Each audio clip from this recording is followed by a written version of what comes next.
Vous en avez peut-être déjà entendu parler, par exemple, lors d'élections locales. C'est un parti politique particulièrement à cheval sur les libertés individuelles sur Internet. Mais au fait, c'est quoi le Parti Pirate ? Bienvenue dans Métadonnées, le podcast qui revient aux fondamentaux de la tech.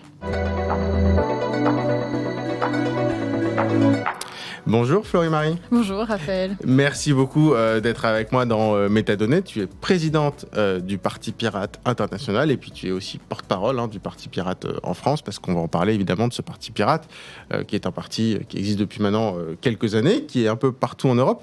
Mais déjà justement, je voulais qu'on revienne aux fondamentaux. Alors moi, j'ai déjà entendu parler évidemment du Parti Pirate, j'ai vu qu'il y avait des candidats régulièrement, mais au fond, on ne vous connaît pas forcément très bien. Là, on ne vous voit pas forcément beaucoup non plus.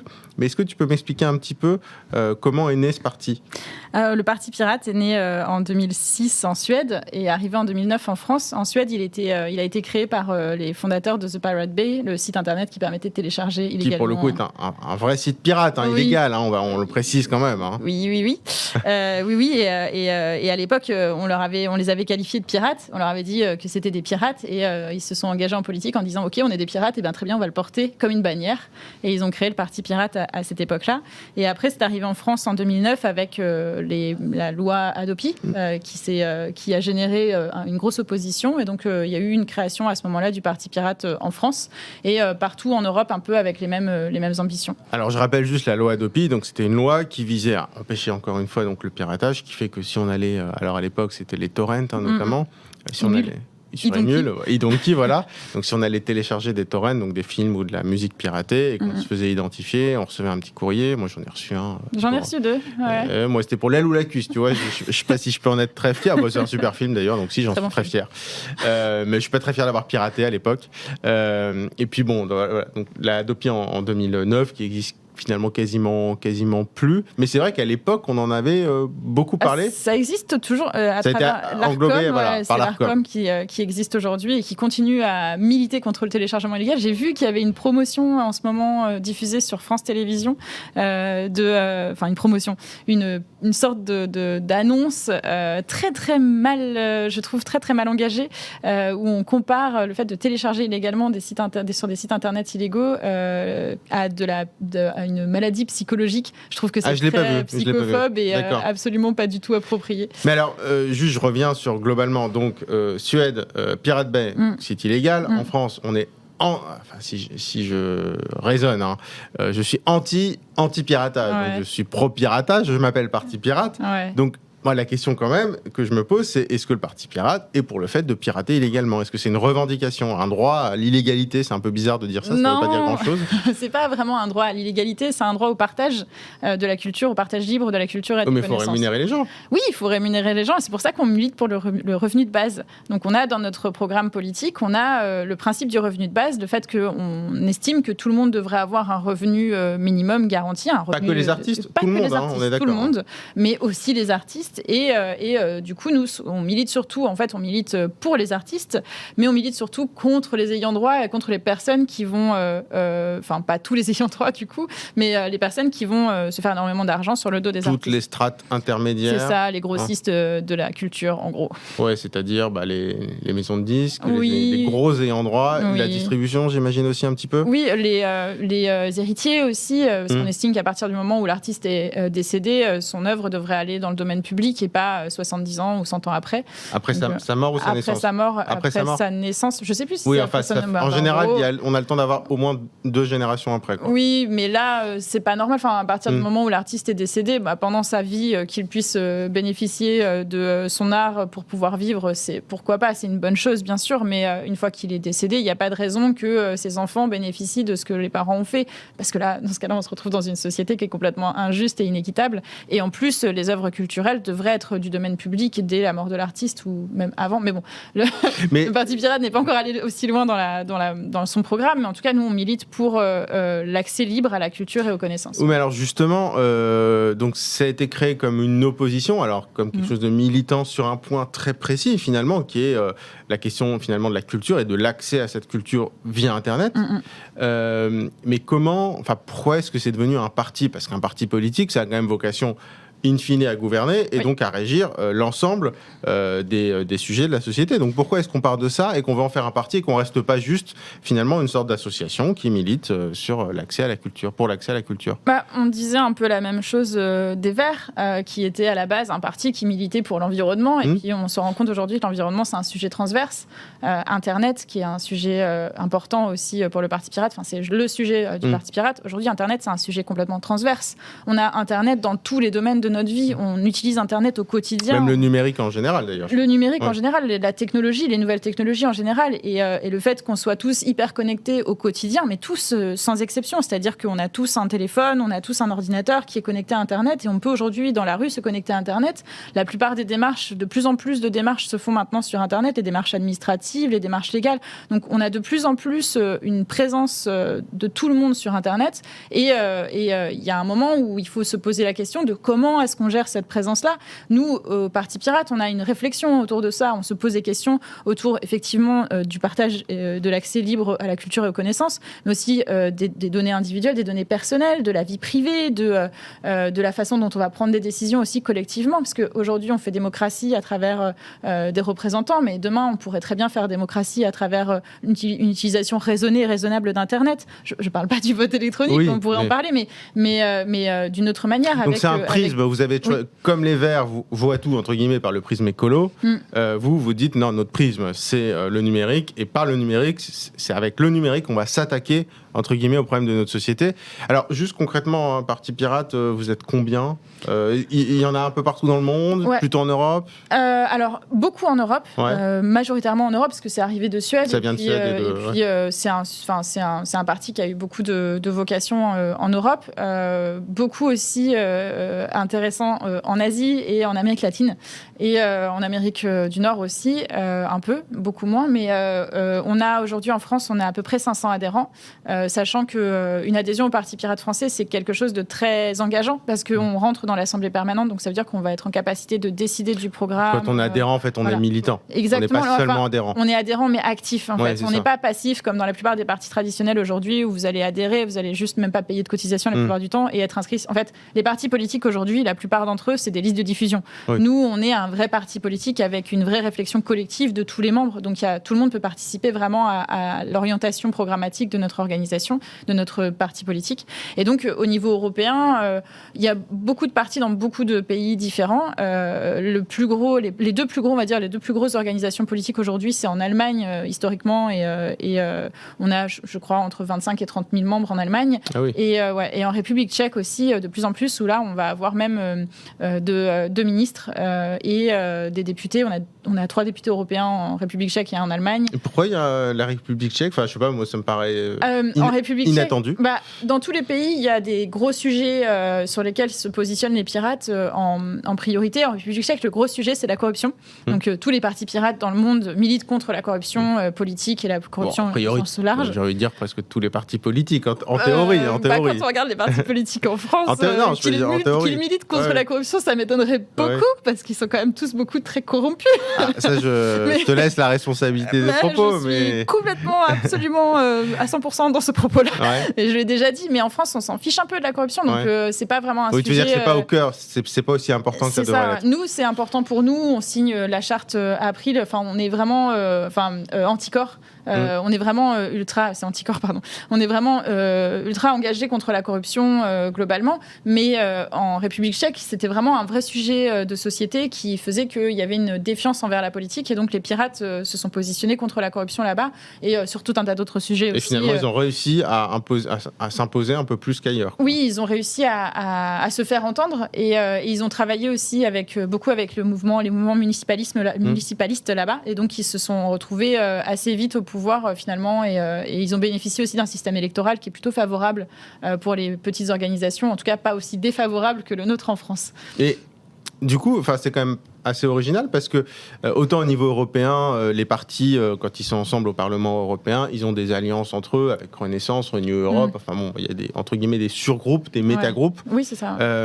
Vous, c'est un unique partis, j'ai l'impression qu'il y a un lien qui est plus important finalement. Est-ce que le Parti Pirate, parce que toi tu es présidente du Parti Pirate international et porte-parole du Parti Pirate français. Est-ce que ce sont deux partis différents ou est-ce que ça se mêle totalement dans les revendications? Parce que dans le programme, on se doute qu'il y a des spécificités par pays quand même. Oui, il y a des spécificités par pays. Là, on participe en ce moment, on travaille en ce moment à la création du programme européen, à une nouvelle mouture du programme européen, parce qu'on avait déjà un programme européen pour 2019 où on a participé aux élections en 2019 en France et dans plein de pays en Europe. Et là, donc on a le Parti Pirate international, le Parti Pirate européen et les partis pirates dans tous les pays. Donc chaque organisation est complètement indépendante. On rassemble tous les partis au sein du Parti Pirate international. C'est une sorte d'organisation ombrelle un peu où on va essayer de proposer des solutions, on va essayer de proposer de l'aide pour chacun de ces pays, on va essayer de les mettre en relation. C'est aujourd'hui le Parti Pirate international, on travaille beaucoup sur une refonte un peu du niveau international parce que ça a été longtemps un peu laissé à l'abandon total et on a créé quelque chose, on n'a pas vraiment su quoi en faire. Mais le Parti Pirate international, c'est une organisation qui a sa place ECOSOC, qui a sa place au sein de l'ONU en fait, qui peut intégrer, qui peut intervenir à l'ONU, qui a une voix à l'ONU, qui n'a pas une voix à l'ONU à proprement parler, mais qui a une voix à l'ECOSOC et qui peut participer et qui peut intervenir à ce niveau-là. Donc il y a une certaine reconnaissance quand même par l'ONU. Oui, en fait, du Parti Pirate international. Donc c'est une organisation non gouvernementale, le Parti Pirate international. Les partis pirates dans tous les pays peuvent être membres du Parti Pirate international. Ils peuvent, c'est pas obligatoire, mais ils peuvent être membres du Parti Pirate international. Et à ce titre, on va prendre des orientations internationales ensemble. Et on peut être aussi membre en tant que Parti Pirate en Europe. On peut être membre du Parti Pirate européen. Et là, au niveau européen, il y a la création, l'écriture d'un programme commun pour les élections européennes de l'année prochaine, du coup, qui est en cours et qui va être voté là dans les jours qui viennent. Et donc, chaque parti pirate a sa propre ligne programmatique, a sa propre orientation, mais on va quand même rejoindre beaucoup les orientations politiques au niveau européen et au niveau international, histoire d'avoir une ligne politique assez commune et assez claire. Mais alors, une question toute bête, c'est qui le ou la chef du Parti Pirate en France? On n'en a pas. Si demain vous présentez à la présidentielle, vous faites comment? On désignera quelqu'un en l'élisant. C'est ça, donc il y aura une élection du candidat ou de la candidate à un moment donné, mais il n'y a pas de chef de parti en fait. Non, pas en France. On en a eu pendant un moment et puis on est revenu dessus. Et là maintenant, on a tous les membres, toutes les personnes qui sont adhérentes du Parti Pirate peuvent participer à la prise de décision. Donc et il y a plusieurs porte-paroles? Et il y a plusieurs porte-paroles. On est 11 porte-paroles aujourd'hui. D'accord. Donc une des 11 porte-paroles du Parti Pirate du Parti Pirate français. Je suis la seule présidente internationale, mais ça a vocation à changer aussi, je l'espère, très vite. Et vous galérez pas trop pour faire un programme du coup? En France? Oui. Partout ailleurs, mais j'imagine en France, tu me dis on n'a pas de chef, on est 11 porte-parole, tout le monde décide, on est 500. On a 300 pages de programme. 300 pages de programme, mais comment vous... ça doit être un peu compliqué. En fait, non, c'est hyper intéressant parce qu'à chaque fois qu'on a quelque chose à proposer, on le pose sur le forum, on discute, on a un débat qui est ouvert, on va alimenter. Ça se passe beaucoup en ligne? Ça se passe exclusivement, principalement en ligne. Je ne dis pas exclusivement, mais ça se passe principalement en ligne. Les arguments sont posés en ligne. Il y a un côté un peu froid aussi, dans le sens, c'est pas à chaud qu'on va débattre, on va surtout débattre à froid, où on va poser les arguments, on va lire les arguments et on va poser d'autres arguments. Donc effectivement, il faut avoir une capacité d'écriture, bien sûr, mais on peut aussi travailler à l'oral avec, pareil en ligne aussi, avec, faites des petits zooms, Discord. Des petites, On utilise Discord, nous. Discord, oui, je dis un zoom, maintenant c'est devenu l'expression. En France, on utilise Discord, au niveau européen, on utilise Mattermost et Jitsi, et au niveau international, on utilise encore d'autres outils. Ah oui, bon. On utilise plein d'outils. On a tendance à dire un pirate, un outil, donc au niveau des outils, on en a plein. Mais ouais, on utilise beaucoup les outils en ligne de toute façon pour travailler. On a notre propre outil pour prendre des décisions collectivement. On a un outil qui a été développé par les pirates, par un pirate notamment, qui s'appelle Congressus, et qui nous permet de prendre des décisions avec nos méthodes de vote à nous, à savoir en assemblée permanente, en démocratie liquide, démocratie délégative. Donc on va déléguer nos votes ou on va les conserver pour soi-même à une ou plusieurs personnes. Enfin voilà, on va voter tous ensemble. Et cet outil nous permet aussi donc de tenir des réunions, d'avoir les comptes rendus, d'avoir les votes en ligne et de voter tous les mois. Oui, c'est long. En fait, vous forcez un peu le temps de la réflexion parce que avant l'émission, je ne vais pas te demander de développer là-dessus, promis. Mais on parlait du Bitcoin, on parlait des cryptos. Et justement, tu me disais, on n'a pas encore de position sur les cryptos.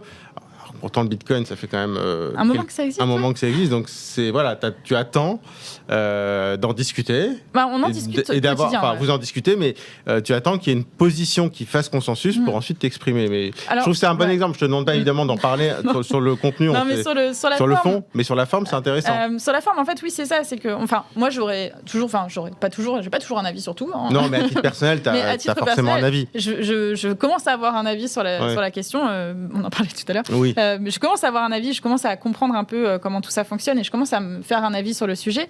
Sur plein de sujets comme ça, j'avais mon avis aussi en arrivant au Parti Pirate sur certains sujets. Sur l'énergie, c'était le sujet le plus intéressant sur lequel, on a plein de sujets, mais c'est le sujet le plus intéressant globalement sur lequel on a eu un débat assez conséquent.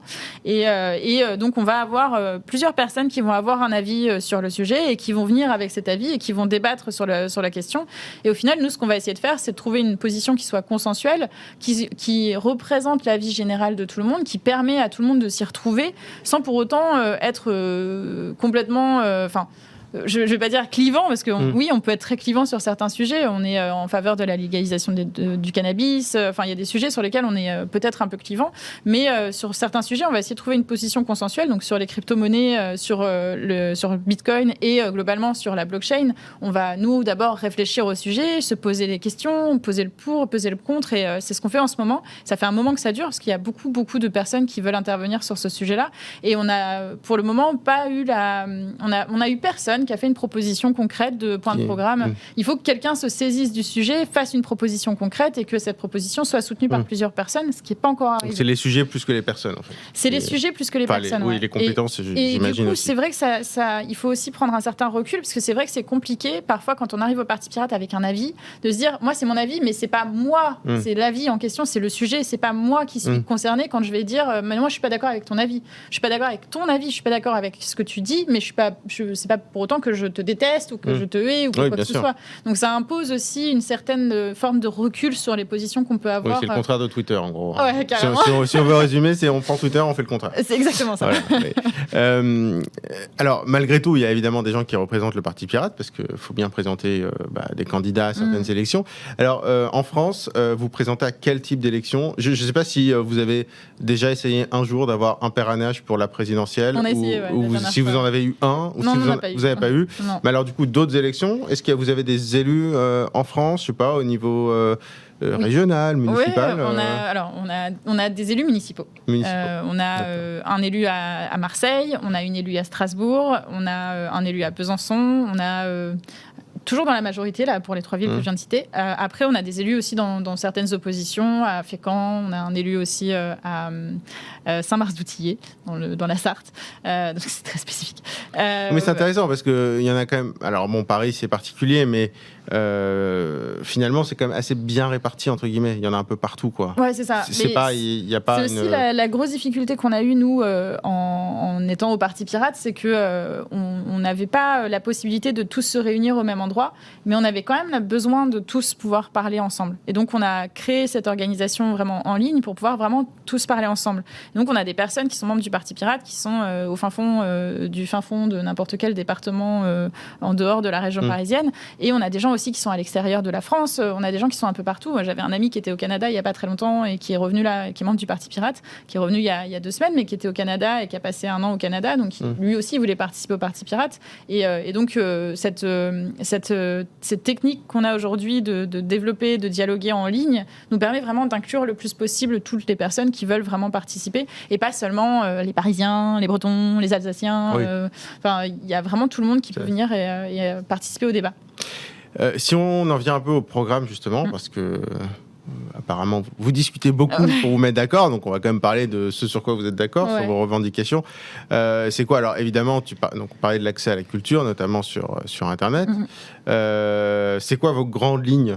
Nos grandes lignes, c'est 3 mots, c'est liberté, démocratie et partage. Donc partage, on en a parlé, le partage des... Donc j'imagine que l'open source, vous êtes plutôt pour? En fait, oui, l'open source, le logiciel libre. Le logiciel libre, donc je rappelle, c'est un logiciel dont le code est ouvert, qui permet à tout le monde de consulter le code et de l'améliorer. Oui, c'est ça. Et l'open source, il faut absolument aller dans cette direction, comme dirait Emmanuel Macron il n'y a pas très longtemps, parce que c'était un club bulgare incompréhensible. Mais bon, l'open source, le logiciel libre, c'est quelque chose qui est inscrit dans notre ADN, en fait, dans nos statuts carrément, où on dit que le Parti Pirate milite pour les logiciels libres et s'inscrit complètement dans ce mouvement-là.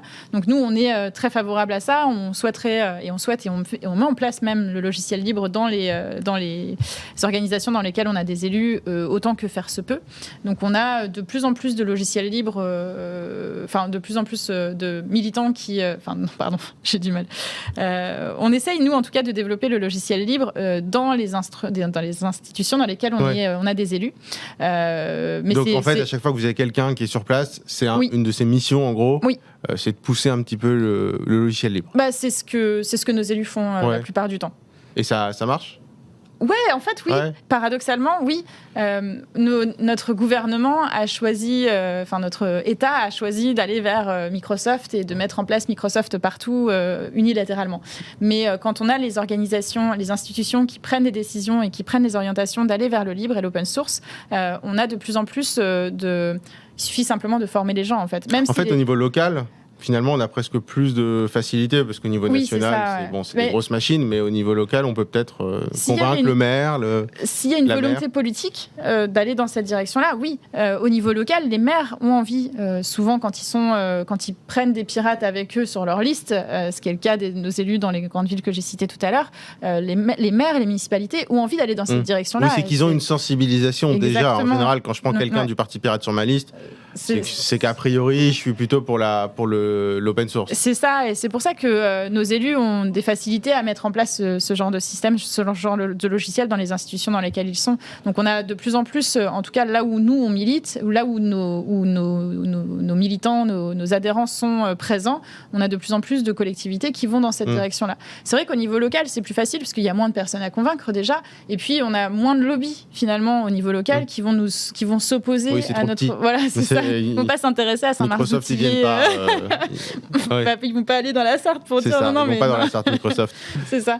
Mais du coup, au niveau national, c'est plus compliqué déjà parce qu'on n'a pas d'élus. Et c'est très compliqué d'avoir des élus quand on est une organisation politique naissante. On n'est pas très vieux, on a à peine 10 ans, 15 ans en France, c'est tout récent.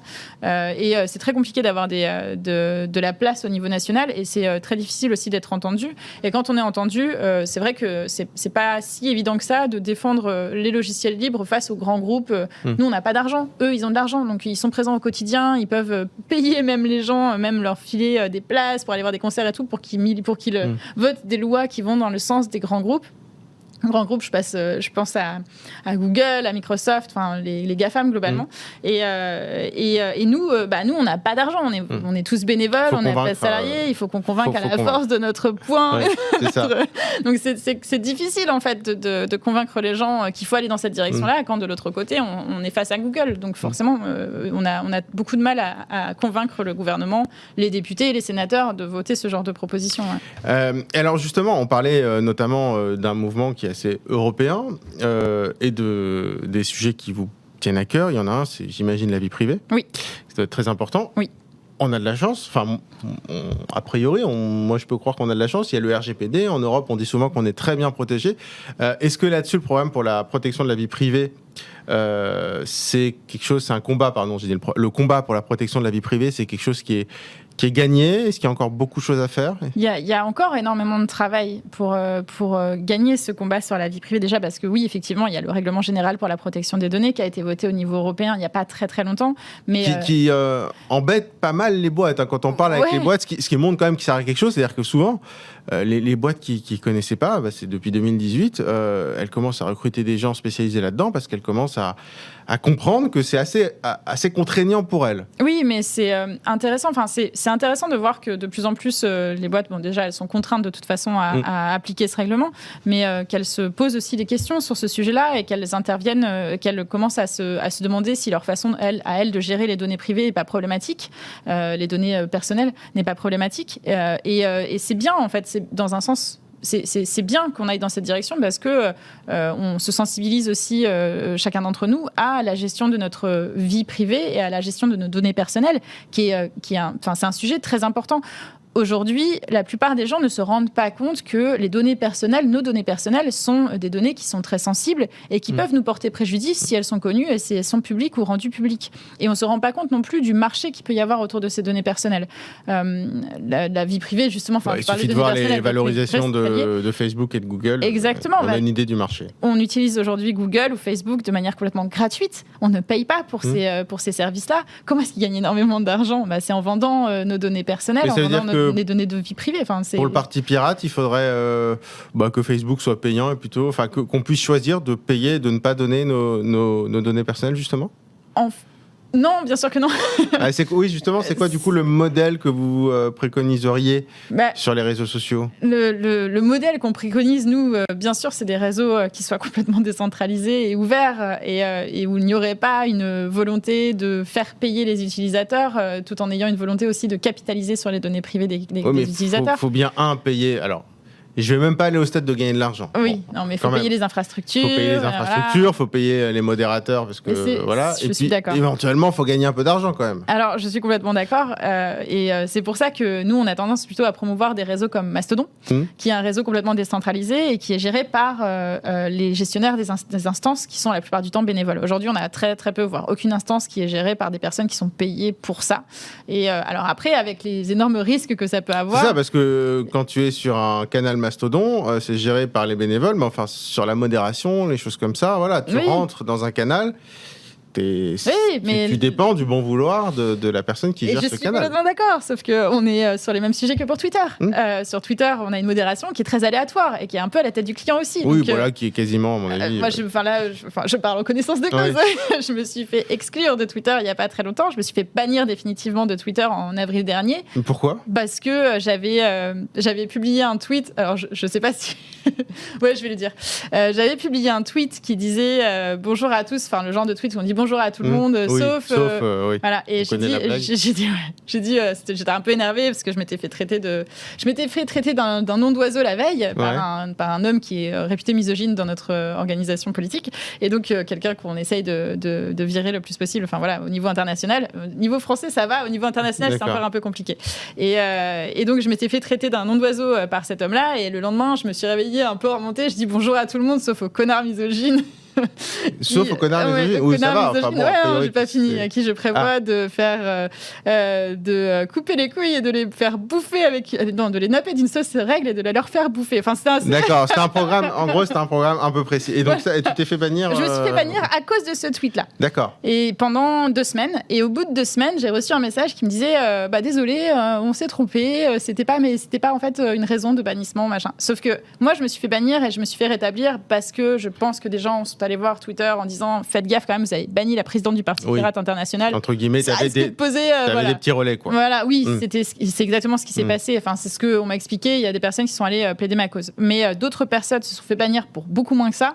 Et t'as pas d'explication. Il n'y a pas d'explication, il n'y a pas de retour en arrière. Et eux, ils vont pas revenir sur Twitter. C'est clairement définitif. Et parfois, c'est un outil de travail. Parfois, on parle de Twitter, mais c'est pareil sur Insta et sur Mastodon, sur Facebook. Facebook, on a eu pareil. On a eu une page qu'on a créée pour un événement qu'on a organisé en avril dernier. Et cette page-là, on avait dit qu'il y avait une conférence sur justement la pornographie en ligne qu'on avait organisée. À partir du moment où on a utilisé le mot pornographie, notre page a été bannie.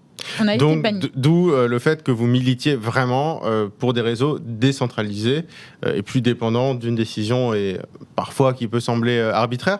Alors, il y a aussi quelque chose, c'est intéressant parce que, alors, dans vos rangs, je sais pas pour l'ensemble des militants. Toi, je sais que tu viens du militantisme un peu écolo. Oui. Tu viens du milieu écolo. Mais justement, c'est intéressant parce que vous êtes écolo, mais pas amiche, pour caricaturer un peu ce que disait Emmanuel Macron. C'est-à-dire que, par exemple, alors évidemment, vous êtes pour la connexion haut débit pour tous, ce que je peux comprendre, puisque vous êtes pour le développement d'Internet. Mais par exemple, sur l'agriculture, vous n'êtes pas du tout dans le côté radical, retour à l'ancienne, du bio pour le bio, retour à la terre, machin. Non, vous dites, attendez, on a de la technologie. L'idée, c'est de l'utiliser pour mieux produire. Alors, pour mieux produire... Il y a un petit côté, pas productiviste, mais enfin, vous n'êtes pas pour le retour en arrière comme on peut l'entendre chez certains écolos. Clairement pas. Ouais. On n'est pas pour un retour à la terre. Clairement, pas du tout. Ne serait-ce que parce que si tout le monde se retrouvait à devoir cultiver son jardin, on n'aurait plus de jardin possible pour tout le monde. En fait, c'est tout simplement ça.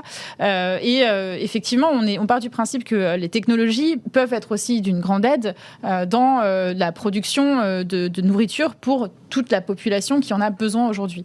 Si on se retrouve avec une production qui est moins importante que notre capacité de production, on va se retrouver avec des famines, on va se retrouver avec des problèmes pour nourrir toute la population française. Et c'est pas du tout ce qu'on veut. Alors bien sûr, il faut avoir une agriculture raisonnée, on dit pas le contraire, mais plutôt que de militer pour l'agriculture biologique ou encore pire la biodynamie, ce qui est pas du tout notre cas, nous on va militer. C'est les cornes de. Ouais, c'est ça. Les cornes on est plutôt dans l'ésotérisme, des cordes de vaches enterrées. Voilà. Mais ça c'est presque sectaire, ça. Oui, c'est complètement sectaire. C'est ésotérique, c'est complètement pas du tout notre domaine. En tout cas, nous, on milite contre ça. Nous, on s'est positionné pour une agriculture de conservation. Donc c'est effectivement l'agriculture biologique a sa place au sein de l'agriculture de conservation, mais notre objectif, alors on n'est pas pour une agriculture productiviste, ultra productiviste, mais en France, en vrai, des méga fermes, ce genre de choses, ça n'existe pas. C'est pas du tout notre modèle agricole actuel. Donc on est plutôt dans une direction d'agriculture de conservation. C'est ce qu'on a adopté dans notre programme. Avec la technologie. Avec les technologies, ouais. Avec l'utilisation le plus possible des technologies, sans pour autant être technosolutionniste. Il y a pas des technologies pour tout. C'est juste qu'il faut utiliser les technologies qui sont à notre disposition pour mettre en place, pour permettre de nourrir la population. Pareil, on va pas militer contre les OGM, par exemple. On va plutôt militer contre le brevet sur le vivant. Donc, c'est-à-dire qu'on estime qu'on ne devrait pas breveter le vivant, on ne devrait pas gagner sa vie en ayant des brevets sur des organismes vivants, donc des plantes, des semences. Exactement. Et donc, on va partir du principe que les OGM, ce n'est pas le mal incarné, comme c'est le cas, comme aujourd'hui on estime que c'est le cas en France. Beaucoup, oui. C'est interdit en France aujourd'hui.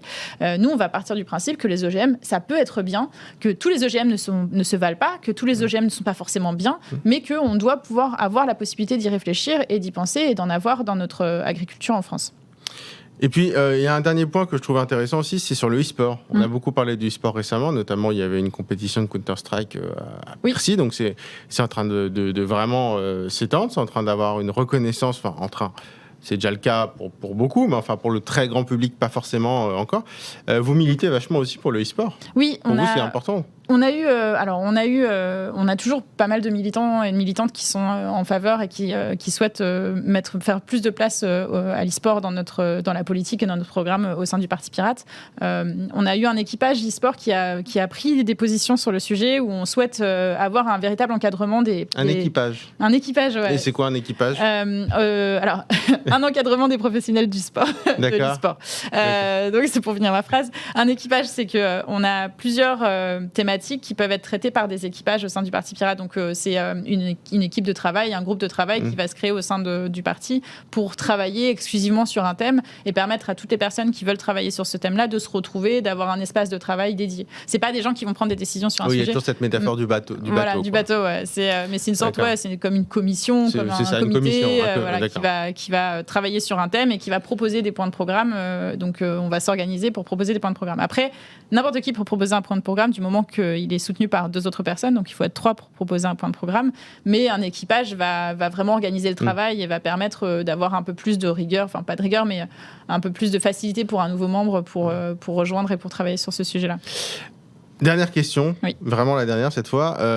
Est-ce que finalement, t'as pas peur peur, c'est pas forcément dramatique si ça arrive, mais c'est quand même des revendications qui sont transversales, comme tu le disais. Effectivement, il y a beaucoup de parallèles à faire avec l'écologie. Et puis finalement, c'est devenu un sujet qui a imprégné l'ensemble des partis. Alors, est-ce que le but du Parti Pirate, c'est un jour d'avoir un ou une ou des dirigeants dans le monde qui viennent du Parti Pirate, ou un jour où le but, c'est finalement de tellement infuser les autres partis que finalement, il n'y ait plus besoin de Parti Pirate? Écoute, le jour où il n'y aura plus besoin de Parti Pirate, on aura gagné. Mais non, moi, j'ai pas peur de ça. Au contraire, un de nos slogans, c'est vous aimez nos idées, piratez-les. Donc, si tout le monde pouvait prendre nos idées et se les approprier et les défendre et les porter, clairement, qu'il n'y ait plus besoin de Parti Pirate demain, ce serait génial. On est très, très loin. Vous ne cherchez pas le pouvoir? Non, c'est pas c'est pas dans notre ADN d'avoir le pouvoir et c'est pas dans notre ADN de revendiquer ça. Bien sûr qu'on va essayer de l'avoir parce que c'est que comme ça aujourd'hui qu'on peut faire passer des idées. Mais c'est pas les pirates quand ils rejoignent le parti pirate, c'est des personnes qui vont rejoindre sous pseudonyme. Donc c'est des personnes qui vont pas vouloir être devant de la scène. Moi je suis de toute façon mon prénom, mon identité est complètement bousillée par mon engagement politique précédent. Donc quoi qu'il en soit, je suis connue pour être engagée en politique. Et donc j'utilise ça pour faire passer des idées et pour avoir une tête, pour donner une image à notre organisation, tout comme les autres porte-parole le font. Mais les pirates, quand ils rejoignent le parti pirate, ils n'ont pas vocation à devenir élus. C'est pas pour ça qu'on rejoint le parti pirate. C'est vraiment pas du tout notre objectif. Maintenant, si effectivement demain on se retrouve à avoir des personnes qui sont élues comme c'est le cas aujourd'hui, c'est tout bénef parce qu'on va se retrouver avec de la place pour faire passer nos idées, pour faire en sorte que des sujets avancent dans la bonne direction, enfin dans la direction qu'on estime la bonne. Et si demain les autres partis politiques reprennent nos revendications pour eux, toutes nos revendications, et reprennent même notre mode de fonctionnement, parce que c'est surtout ça qui est important au Parti Pirate. Enfin, nos idées sont importantes, bien sûr, mais notre mode de fonctionnement est aussi hyper important en démocratie. La démocratie est dans notre ADN et notre façon de prendre les décisions ensemble, collectivement, en assemblée permanente, en démocratie délégative, c'est une méthode qui n'existe nulle part ailleurs. Aujourd'hui, les partis politiques sont tous dans un système très pyramidal, très hiérarchique. Très peu prennent des décisions collectivement comme on le fait en démocratie. Et ça ne montre pas du tout l'exemple. Et même pire que ça, c'est que de plus en plus d'organisations politiques ne se revendiquent même plus en tant que parti politique, au sens propre du terme, mais en tant que mouvement ou groupe politique avec pas d'adhérents ou pas d'adhésion, pas de possibilité de payer une cotisation et même pas de possibilité de participer à des prises de décision ou de voter correctement en démocratie. Et ça, c'est de plus en plus, aujourd'hui, de plus en plus le cas dans plein d'organisations politiques. Pour certains, on a l'impression que d'être un parti, c'est quasiment devenir un gros mot. On dit, ah non, nous, on n'est pas un parti politique, c'est ça. On est Alors, un mouvement. Nous, on revendique le fait d'être un parti pirate. C'est-à-dire que d'un côté parti, qui est cette organisation un peu traditionnelle, un peu toute pourrie, et je suis la première à le dire, les partis politiques, c'est le mal. Et de l'autre côté, pirate, qui est complètement antinomique avec le parti. Et donc, du fait, nous, notre objectif, c'est quand même, à force, et c'est ce qu'on a plus ou moins revendiqué les uns après les autres en tant que porte-parole du parti pirate, nous, ce qu'on aimerait, c'est quand même la destruction des partis politiques tels qu'on les connaît aujourd'hui. Donc, et l'organisation d'une société qui ne serait pas complètement auto-centrée autour des partis politiques, mais qui permettrait à chacune et chacun de s'exprimer librement et de participer à la prise de décision. D'où le revenu de base, d'où la démocratie délégative, d'où la possibilité pour tout le monde au sein du Parti Pirate de participer à la prise de décision comme on le fait aujourd'hui. On veut former le plus possible et informer le plus possible les gens sur cette possibilité-là qui est que non, on n'est pas obligé d'être membre d'un parti politique déjà pour voter. On n'est pas obligé d'être représenté par des gens. On pourrait être représenté par soi-même ou par des personnes qu'on connaît, qui nous sont proches, en qui on a confiance, et pas par des inconnus ou pas par des gens qui sont membres de tel ou tel parti tradit. Il y a toujours moyen de s'organiser différemment et de transformer notre société. Mais le jour où les partis politiques traditionnels actuellement au pouvoir décideront que effectivement c'est possible pour tout le monde de s'exprimer, ce jour-là, ouais, je serais contente, ce sera génial. Ça n'arrivera pas. Ça n'arrivera jamais, mais je serais vraiment ravie. Mais s'ils peuvent en tout cas aller vers du logiciel open source, vers...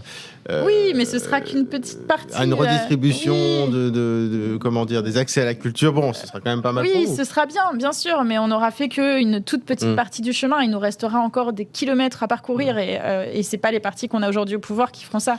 Je pense que même aller vers le logiciel libre, on est loin, très loin du compte. Bon, il y a encore du boulot du coup, a priori, pour vous. Merci beaucoup. Merci Florie-Marie d'être venue dans Métadonnées et de nous avoir un peu parlé du Parti Pirate. Donc ça fait quasiment maintenant 15 ans pour le Parti Pirate français. Merci Florie-Marie. Vous pouvez retrouver cet épisode sur toutes les plateformes de podcast, Apple, Spotify, Deezer, évidemment également la version vidéo sur YouTube ou sur le site techenco.com ou sur le site BFM TV. Rubrique Tech, merci beaucoup d'avoir suivi Métadonnées.